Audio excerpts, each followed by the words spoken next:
Señor, no te quedes a distancia. Salmo número 10. Hermanos y hermanas, bienvenidos. Continuamos con este taller de reflexión de los salmos. Soy Padre Martín Solórzano, de los Misioneros Apóstoles de la Palabra. ¿Por qué, Señor, te quedas lejos y te escondes en los momentos de peligro?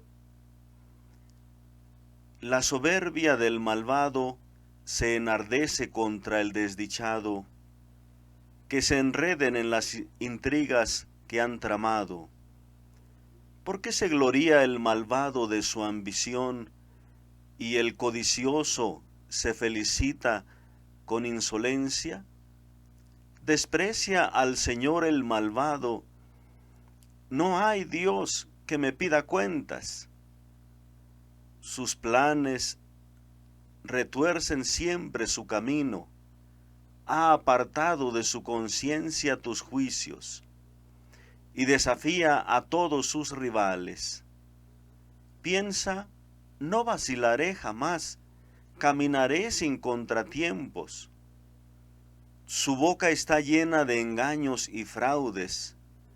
Esconde en su lengua maldad y opresión. En el corral se agazapa para matar a escondidas al inocente. Sus ojos espían al desdichado. Acecha en su escondrijo como león en su guarida. Acecha al desdichado para secuestrarlo. Secuestra al desgraciado arrastrándolo en su red.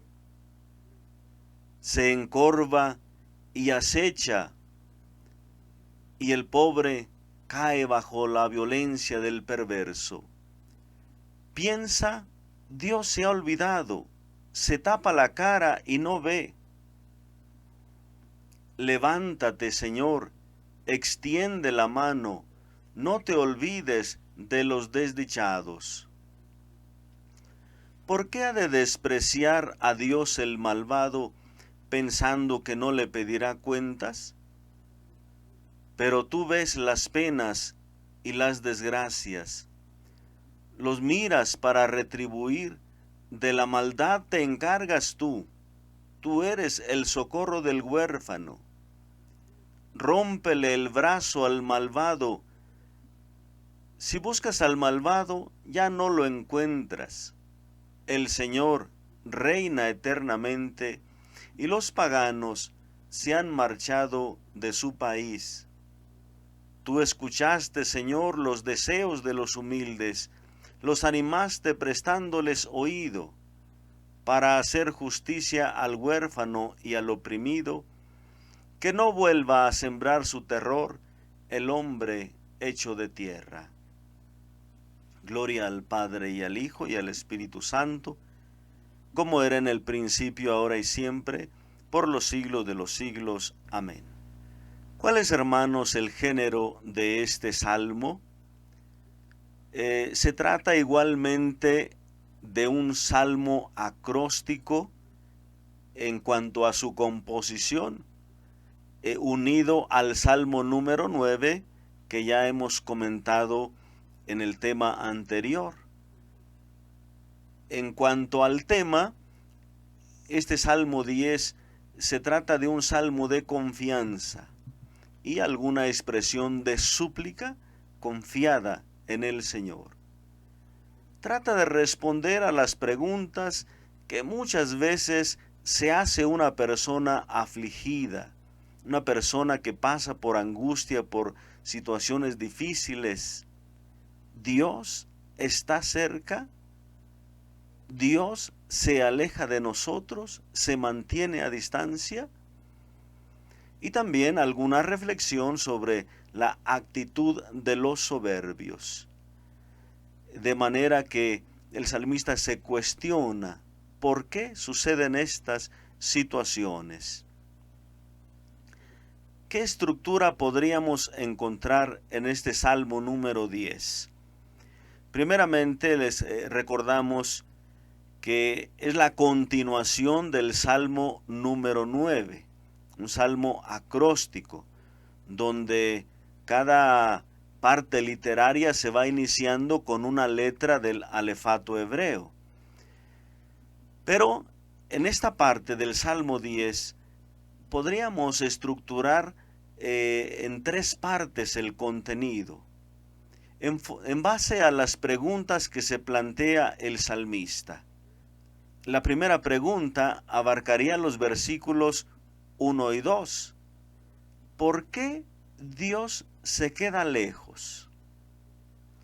La siguiente pregunta sería sobre ¿por qué la soberbia y la ambición del malvado? ¿No hay esperanza ya para el pobre y el afligido? Esta parte serían los versículos 3 al 12. Y luego una tercera parte, los versículos 13 al 18, respondiendo a la pregunta, ¿por qué el malvado reta a Dios? Y pues termina esa parte con la afirmación de que Dios sí escucha a los inocentes y hace justicia. Bien, vamos a ir haciendo el comentario del contenido teológico de alguna manera verso por verso. La primera parte, comenzamos con esa pregunta: ¿por qué el Señor se queda lejos? Dice ahí, ¿por qué, Señor, te quedas lejos y te escondes en los momentos de peligro? Esta parte del Salmo inicia con una pregunta retórica. No es que se le está pidiendo a Dios que responda por qué se queda lejos. Simplemente está expresando el sentir de las personas afligidas. ¿Por qué tiene que seguir creciendo la maldad? ¿Y por qué el pobre siente a veces que no le llega pronto el auxilio, que se siente abandonado? ¿Por qué? Expresa simplemente la experiencia, el sentir de las personas que sufren, que se sienten abandonadas. Por otra parte, también esta frase expresa la intención de querer hacer más corto el sufrimiento, pedirle a Dios con insistencia o incluso con estas preguntas que a veces nos afligen, pues tiene también el motivo de que Dios se apiade, de que Dios actúe más pronto y que este tiempo de sufrimiento se haga más corto, se haga más liviano, se haga más llevadero. Encontramos una frase también parecida, por ejemplo, en el Salmo 22, versículo 2. Dios mío, ¿por qué me has abandonado? Estás lejos de mi petición de salvación, de las palabras de mis quejas. En el versículo 12, por ejemplo, del Salmo igual 22, dice, no te quedes lejos de mí, porque la angustia está cerca y nadie me ayuda. No te quedes lejos de mí, porque la angustia está cerca. ¿Saben? Se experimenta a Dios como lejano y al contrario, muy fuerte el dolor, muy fuerte la angustia, cercana al orante. En el versículo 22, también el mismo Salmo 22 dice, sálvame de las fauces del león, líbrame de los cuernos del búfalo. O sea, está expresando ese sentimiento de dolor y que a veces se hace muy difícil. El Salmo 38, versículo 22 también dice, Señor Dios mío, no me abandones, ni te quedes lejos de mí. A veces encontramos en los salmos una petición, Señor, no te quedes lejos, acércate, mírame. Y en otros salmos, como en este Salmo 10 que estamos meditando, La expresión está en forma de pregunta. Señor, ¿por qué te quedas lejos? Versículo 2. La soberbia del malvado se enardece contra el pobre, que se enreden en las trampas que han tramado. Comienza aquí la descripción de los malvados y lo que les caracteriza de alguna manera tan fuerte es la soberbia. La soberbia es el principio de su actitud, de su arrogancia. La soberbia se enardece, es decir, está expresando ese poder destructivo del orgullo de la soberbia. En Isaías 16:6 leemos: hemos oído hablar de la soberbia desmedida de Moab, de su altanería y de su soberbia, de su arrogancia y sus vanas pretensiones. También Jeremías 48:29 dice: hemos oído hablar de la soberbia desmedida de Moab, de su gran orgullo, su altanería y su orgullo, de la soberbia y arrogancia de su corazón. Vean, casi las mismas palabras de Isaías. La soberbia no forma parte del proyecto de Dios. No es propia ni de Dios, ni del plan salvífico, ni siquiera de la naturaleza humana. La soberbia no. Eclesiástico 10:7 dice: la soberbia es odiosa a Dios y a los hombres, y para ambos es mala la injusticia. Vean, la soberbia odiosa y mala la injusticia. Eclesiástico 10:18 dice: la soberbia no fue creada para el hombre, ni el furor de la ira para los nacidos de mujer. O sea, no es propio de la naturaleza humana. Pero la soberbia es una trampa. O sea, se levanta, se engrandece, pero es una trampa. Por eso el orante pide que se enreden los soberbios en su propia trampa. Eclesiástico 11:30. Así como se encierra una perdiz en una jaula para atraer a los animales, así el corazón del hombre soberbio está como vigía observando cómo provocar su caída. Bien, se pone un ave en una jaula para que cante, grite y lleguen los animales y ahí cazarlos. Entonces también así es el orgullo, es una trampa para hacer caer a la persona. Proverbios 16:18. La soberbia precede al fracaso y la altivez a la caída. Entonces, lo propio, lo característico de esas personas arrogantes, de los malvados, es la soberbia, pero la soberbia lleva a la destrucción. Segunda pregunta que plantea este salmo, versículo 3. ¿Por qué se gloría el malvado de su ambición y el codicioso se felicita con insolencia?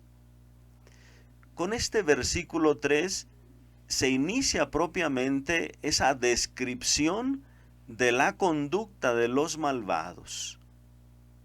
Hemos visto ya que el principio de esa conducta es la soberbia, pero esta se manifiesta también mediante el lucro, la altivez, el orgullo, el autogloriarse, el autofelicitarse, en la opresión, en la altanería, en la arrogancia, en los cálculos perversos, o sea, los proyectos o pensamientos perversos. Jeremías 22:17 dice: tu mirada y tus intenciones están puestas solo en el lucro, en derramar sangre inocente, y en practicar la opresión y la violencia. Salmo 49, 7. De esos que confían en su poder y se glorían de sus grandes riquezas. Salmo 25, 3. ¿Por qué haces alarde de tu maldad, prepotente, si Dios muestra siempre su amor? O sea, ¿por qué no actúas como Dios? Dios es amoroso. ¿Por qué tú te glorías en la maldad, en la prepotencia? El malvado desprecia al Señor, versículo 4. Piensa, no hay Dios que me pida cuentas.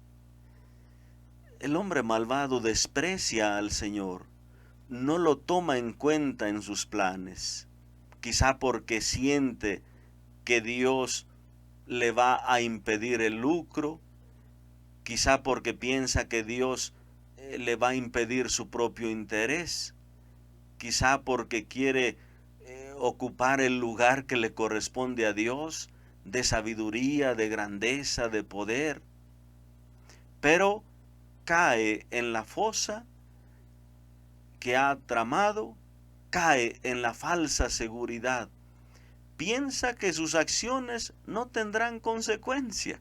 ¿Bien? No hay Dios que me pida cuentas. Piensa que Dios no va a intervenir, que Dios no va a ver su camino, sus acciones.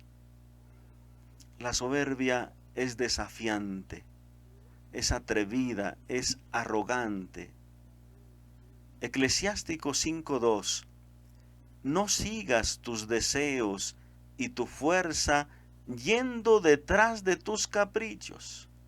No digas a mí, ¿quién me manda? Porque sin duda el Señor te castigará. Ahí está la falsa seguridad de los soberbios. Versículo 5. Sus maquinaciones, o sea, sus planes, sus proyectos, retuercen siempre su camino. Ha apartado de su conciencia tus juicios y desafía a todos sus rivales. Los planes de los malvados los conducen por caminos torcidos, es decir, por la injusticia. El camino del Señor es el camino justo o el camino de la justicia. Por eso el malvado aparta su conciencia, aparta su intención de la justicia, se aparta del camino del Señor. Isaías 26, 9-10. Mi alma te ansía de noche, mi espíritu en mi interior madruga por ti, porque tus juicios son luz de la tierra, y aprenden justicia los habitantes del orbe. Si se trata con clemencia al malvado, no aprende justicia. Vean, los justos, los rectos, aprenden justicia, porque los mandamientos del Señor, sus juicios, son luz. Pero cuando se le plantea el camino de la justicia, cuando se le plantea el camino de los mandatos del Señor al malvado, no aprende justicia, o sea, no los toma en cuenta. Desafía a sus rivales, quiere decir que desafía a todos los que se le oponen en su camino, a todos aquellos que le puedan impedir sus planes, los desafía, los quiere destruir. Versículos 6 al 8. Piensa, no vacilaré jamás, caminaré sin contratiempos, su boca está llena de engaños y fraudes, esconde en su lengua maldad y opresión, en el corral se agazapa para matar a escondidas al inocente, sus ojos espían al desdichado. El desprecio de Dios conduce a la suma confianza en sí mismo. Si la confianza en uno mismo, aún de la persona honrada, es peligrosa, o sea, confiar solo en uno mismo, la confianza suma del malvado es absurda. O sea, él piensa que no va a vacilar, él piensa que no va a caer, que andará siempre sin contratiempos. Cuando se habla aquí de los ojos, del pensamiento, de la boca, quiere decir que toda la persona se involucra en esos planes, en esas obras, en esas acciones. El pensamiento se refiere a las maquinaciones, a los planes que está haciendo. Las palabras, ahí se menciona la boca, la lengua, se refiere a la arrogancia, las ofensas, las provocaciones, los engaños, las mentiras. Quizá incluso hasta el hecho de saborear esa maldad. La jactancia de su orgullo, de sus obras. Los ojos se refieren siempre a las intenciones, es decir, lo que uno ve, lo que uno quiere, lo que uno busca. Versículo 9 y 10.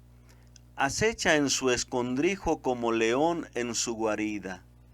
Acecha al desgraciado para secuestrarlo.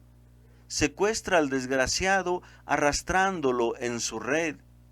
Se agacha, se agazapa y el inocente cae en su poder. Se trata aquí de la actitud de la fiera al acecho de una presa. Como un león, es la actitud del cazador emboscando en su red. Podemos ver en Deuteronomio 19:11, Job 38:40, Salmo 38:9, 44:20, 72:4, cómo se habla de esa actitud de acechar de parte del malvado. El enemigo se agacha para acechar. El inocente tiene también que andar agachado, encorvado por la opresión y por el peligro del malvado.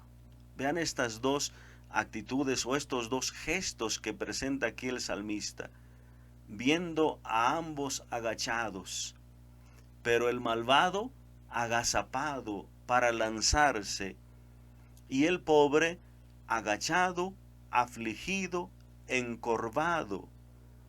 El término que se utiliza ahí para los pobres es anawin, es decir, los encorvados, los inclinados. Entonces, pero estos se inclinan por el peso de su tribulación, por el poderío de los que oprimen. El Salmo 42:6 dice: digo a Dios, tú eres mi roca, ¿por qué me has olvidado? ¿Por qué debo andar triste, hostigado por mi enemigo? Versículo 11. Piensa, Dios se ha olvidado, se tapa la cara y no ve. Ya en el verso 4 se había mencionado que el malvado dice que no hay Dios que le pida cuentas. Y aquí dice que Dios se ha olvidado de lo que pasa. Dios no toma en cuenta, ni ve a los pobres, ni ve a los opresores, no ve a nadie. O sea, Dios se olvida de todos. Afirma que Dios no ve las cosas, que Dios no tomará partido por nadie, que Dios está sin hacer nada.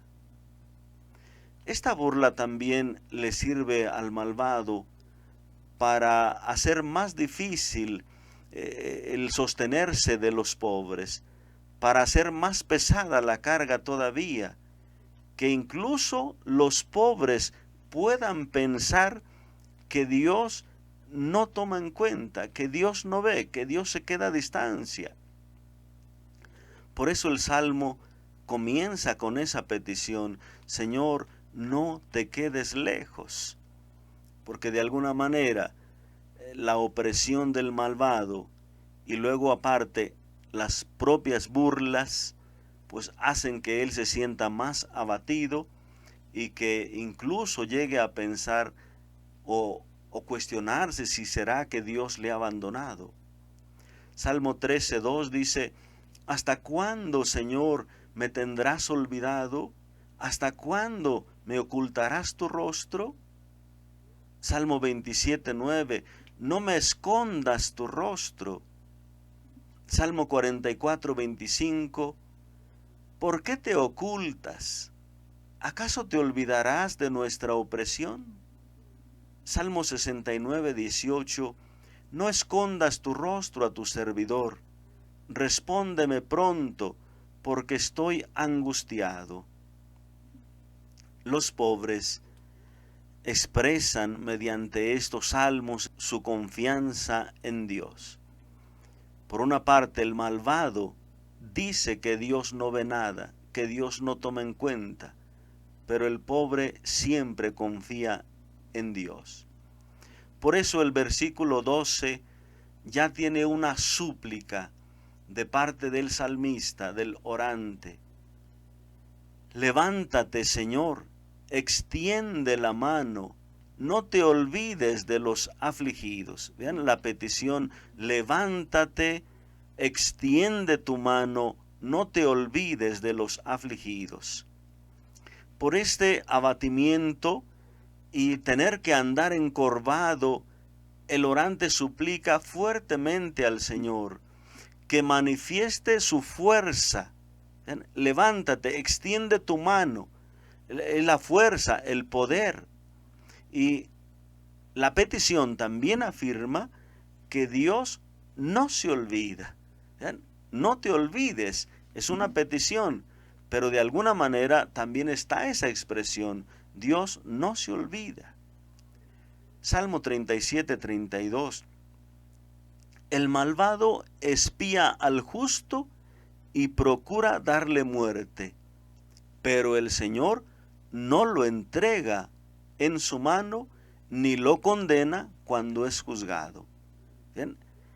El enemigo acecha, se esconde, quiere atrapar, quiere dar muerte al pobre, pero el pobre confía en Dios y Dios no le permite al malvado devorar, acabar con el inocente. Isaías 26:8: en ti hemos puesto nuestra esperanza, a tu nombre y tu recuerdo se vuelve mi deseo. En ti hemos puesto nuestra esperanza. Alzar la mano parece aquí significar un gesto de poder. Se trata de la intervención del Señor, que con su fuerza viene a destruir la acción de los malvados. En Miqueas 5:8 leemos: que tu mano se alce contra tus adversarios y sean exterminados todos tus enemigos. El salmista está pidiendo a Dios que levante su mano contra los adversarios y que Dios no se quede lejos, que Dios vea, que actúe. Después de la petición viene propiamente esa confianza mediante una tercera pregunta en el Salmo. ¿Por qué el malvado reta a Dios? Bien, esta tercera pregunta ya no se trata de expresar el dolor del inocente. ¿Por qué, Señor, te quedas lejos? O sea, expresar ese sentimiento del pobre y del afligido. Tampoco se trata ya de una pregunta: ¿por qué los malvados crecen? ¿Por qué los malvados se jactan de su orgullo, de su grandeza? ¿Por qué el pobre tiene que andar agachado? ¿Por qué? Ya no es este tipo de preguntas. Ahora que ya ha expresado el salmista su confianza en Dios y que le ha hecho esta petición llena de confianza, de que Dios vea, de que Dios no se olvide, viene una pregunta que ya va a cuestionar a los arrogantes, a los malvados. ¿Por qué retan a Dios? Si Dios es justo y si Dios siempre escucha a los inocentes, ¿por qué se atreven a retarlo? En versículo 13, ¿por qué ha de despreciar a Dios el malvado pensando que no le pedirá cuentas? El malvado desprecia, rechaza, no toma en serio a Dios. Primero, habla de esa actitud del malvado que reta a Dios, y ahora el salmista dice que eso no tiene sentido, como que esta pregunta es más bien para ellos. ¿Qué se creen? ¿Qué piensan que son? ¿Por qué se atreven incluso a retar a Dios? Versículo 14, pero tú ves las penas y las desgracias, los miras para tomarlas en tus propias manos. El indefenso se abandona a ti, tú eres el socorro del huérfano. Esta es la confianza. Ya el salmista se dirige a Dios, ya no a los malvados, sino a Dios precisamente. Él ve las penas, las desgracias. Mira para tomarlas en cuenta, para tomarlas en sus propias manos. Por eso el pobre, el indefenso, se abandona a Dios. Es el socorro del huérfano, del afligido. Salmo 92, 8. Aunque germinen como hierba los malvados y florezcan los malhechores, serán exterminados para siempre. Salmo 37, 5. Encomienda tu camino al Señor, confía en Él y Él actuará. Proverbios 16, 3. Si pones en las manos del Señor todo lo que haces, verás que tus planes se cumplirán. Se trata de una invitación a las personas que están afligidas, a los pobres, a los que sufren, a poner su confianza en Dios. El huérfano, de alguna manera, también es alguien que se cuenta dentro de los indefensos. Salmo 68, 6.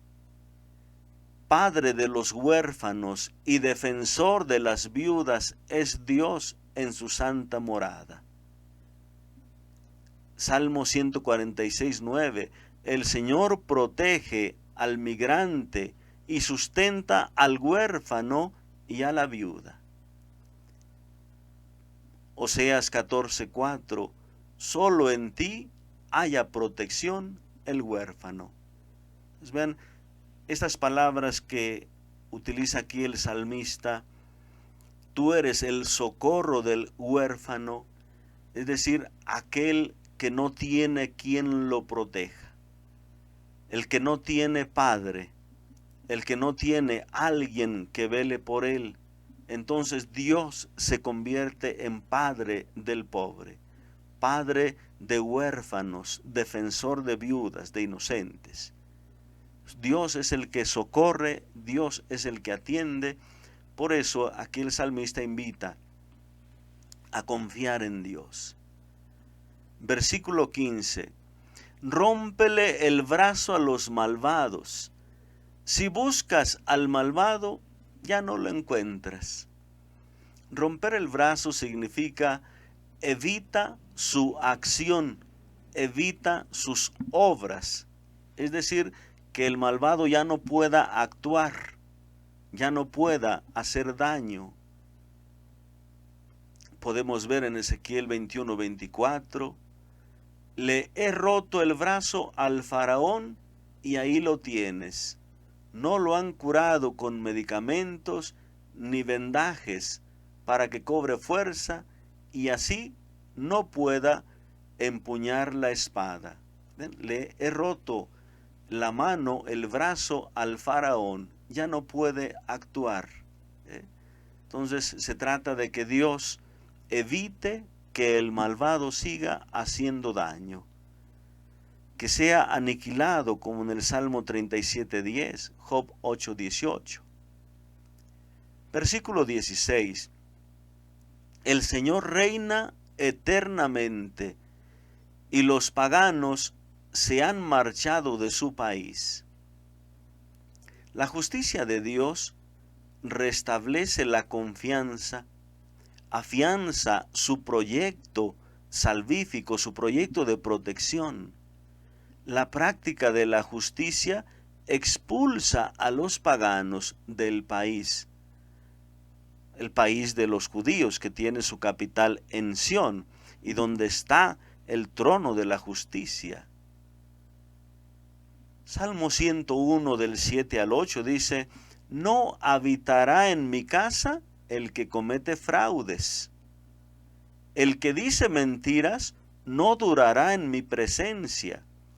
Cada mañana exterminaré a los malvados del país, para que desaparezcan los malhechores de la ciudad del Señor.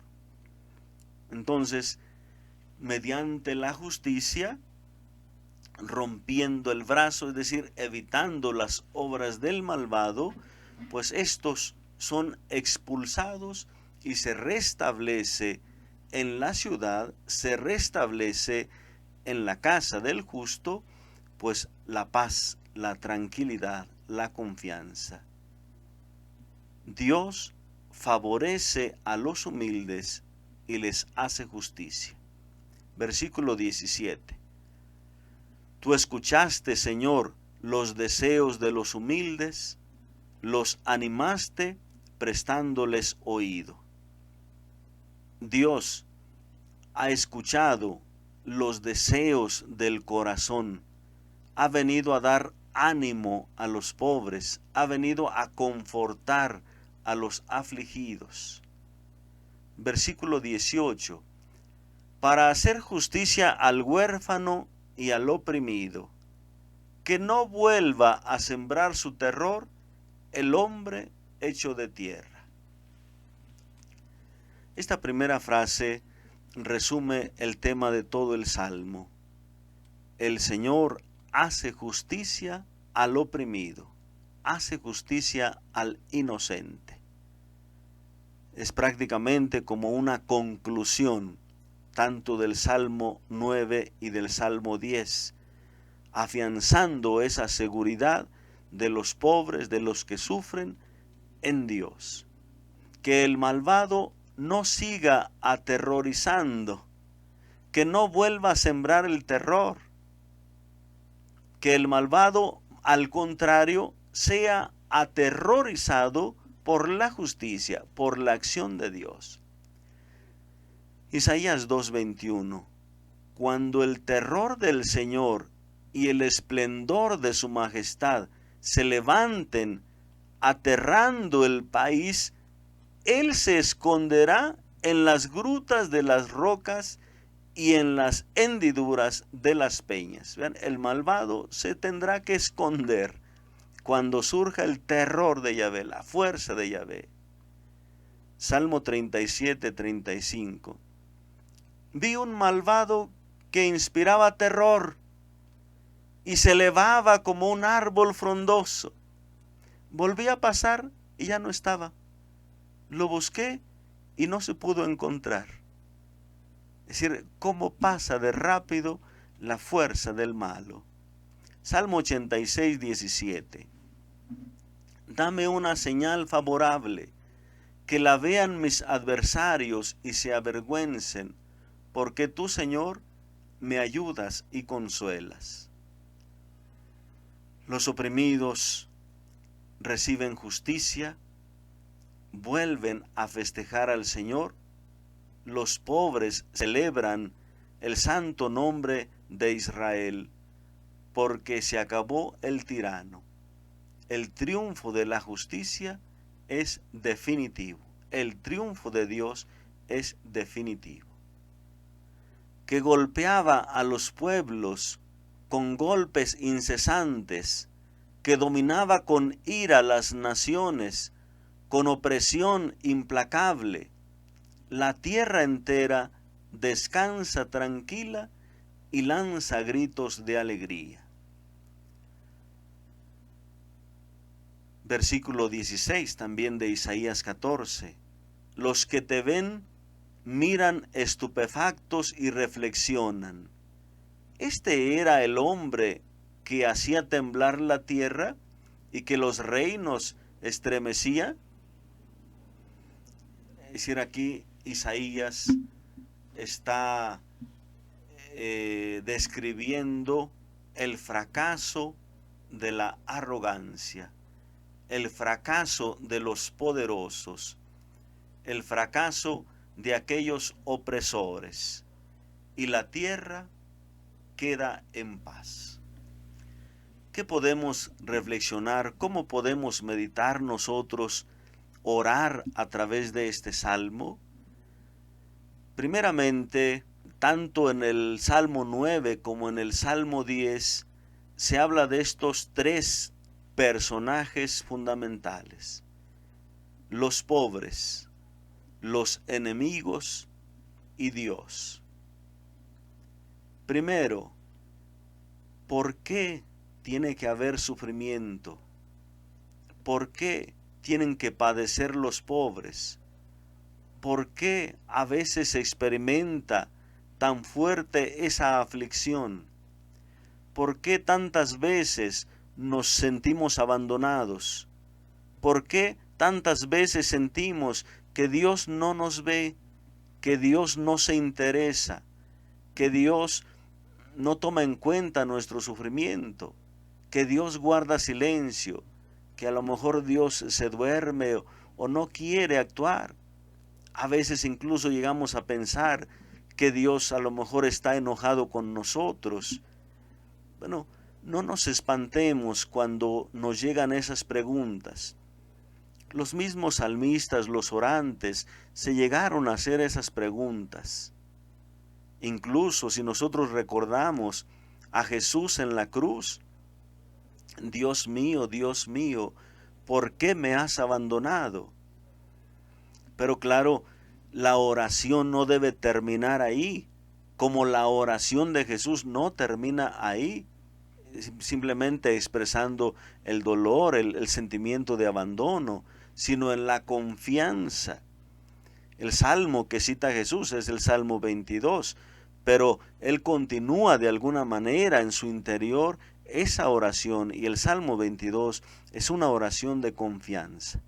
También este salmo, aunque inicia con esa pregunta: Señor, no te quedes lejos, o ¿por qué te quedas lejos?, es un salmo de confianza. Tú ves, tú atiendes, tú escuchas. Entonces, cuando nos sintamos en esos momentos, en esas situaciones, hay que acudir a la oración, acudir a Dios con confianza. Sobre los enemigos, a veces también sentimos que ¿cuándo va a terminar la injusticia? ¿Por qué tanto pecado? ¿Por qué los malvados triunfan? ¿Por qué echan raíces? ¿Por qué crecen? ¿Por qué pueden andar tranquilos en su jactancia, en su orgullo? ¿Por qué a veces sentimos ese deseo de que Dios intervenga, de que Dios haga algo para evitar esto? Y a veces nos sentimos impotentes ante tanto pecado de orgullo, de soberbia, de maldad. Pero esto tampoco tiene que desanimarnos. Esa grandeza, ese orgullo, es efímero, termina pronto, es pasajero. Solo Dios, solo su gracia, solo Dios permanece. Y aquí viene también esa pregunta: ¿quién es Dios? ¿Cómo es Dios? ¿Realmente Dios es alguien lejano? ¿Dios es alguien que se queda a distancia? ¿Dios es alguien que no tiene interés sobre nosotros? ¿Dios ¿Permite que siga el pecado avanzando y no toma cuentas? ¿Dios se duerme o se tapa los ojos para no ver tanto pecado y para no ver el sufrimiento de los pobres? No, no es así. Dios hace justicia y todas las personas que hacen daño pagarán por sus obras. Tendrán que dar cuenta a Dios. Cada obra, cada acción tiene sus propias consecuencias. Pero Dios se hace cercano al pobre, al humilde, al abatido. Aquí podemos nosotros recordar las bienaventuranzas. Dichosos los pobres, dichosos los que lloran, dichosos los afligidos, dichosos los que sufren. No por ser pobres, no por sufrir, no por el dolor que sienten, no, sino dichosos porque de ellos es el reino de Dios. Dichosos porque son llamados hijos de Dios. Dichosos porque Dios les va a dar consuelo. Dichosos porque Dios se hace cercano al pobre y al afligido. Dios está tan cerca, Dios ve la opresión, ve el dolor. En la misa, cuando celebramos por los enfermos, en la oración colecta decimos que podamos nosotros, o más bien que puedan los enfermos sentirse dichosos porque pueden participar de la gracia del Señor, haciéndose semejantes a Jesús en el sufrimiento en la cruz. Y porque los pobres y los enfermos y los que sufren, el Señor los ha llamado dichosos. Que se sientan alegres por poder asemejarse a Cristo, compartir con Él. Así que, hermanos, este salmo nos llena de confianza en Dios, un Dios cercano, un Dios que es Padre, un Dios que nos ama y que no nos abandona. Muchas gracias, hermanos, por su atención. Hasta la próxima. Que les bendiga Dios Todopoderoso, Padre, Hijo y Espíritu Santo. Amén.